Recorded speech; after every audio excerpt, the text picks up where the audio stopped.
सत्याचा आवाज, खोट्याला चोप देणार. आपण पाहत आहात जनशक्ती लाईव्ह न्यूज. निर्भीड बातम्या, निडर पत्रकारिता. रावळगोंडावाडी येथे आज काँग्रेस आघाडीचे जिल्हा परिषद उमेदवार रमेश पाटील व पंचायत समिती उमेदवार सौ अश्विनी मोरे यांनी झंझावाती प्रचार करत मतदारांमध्ये उत्साह निर्माण केला. आजच्या प्रचारादरम्यान दोन्ही उमेदवारांनी रावळगोंडावाडी गावातील विविध वाड्या वस्त्यांमध्ये घरोघरी भेटी देत थेट मतदारांशी संवाद साधला. गावातील शेतकरी, महिला, युवक व ज्येष्ठ नागरिकांशी संवाद साधताना त्यांनी पाणी पुरवठा, रस्ते, वीज, आरोग्य सुविधा, शिक्षण, रोजगार अशा मूलभूत प्रश्नांवर सविस्तर चर्चा केली.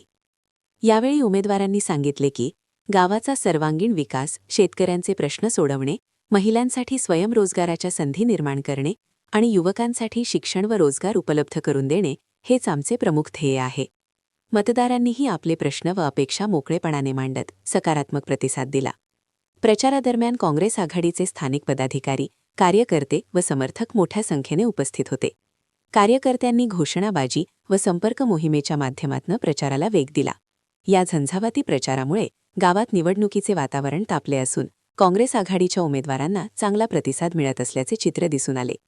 एकूणच रावळगुंडावाडी येथे आज झालेल्या घराघरात पोहोचलेल्या प्रचारामुळे काँग्रेस आघाडीच्या उमेदवारांची पकड अधिक मजबूत झाल्याचे दिसून येत आहे.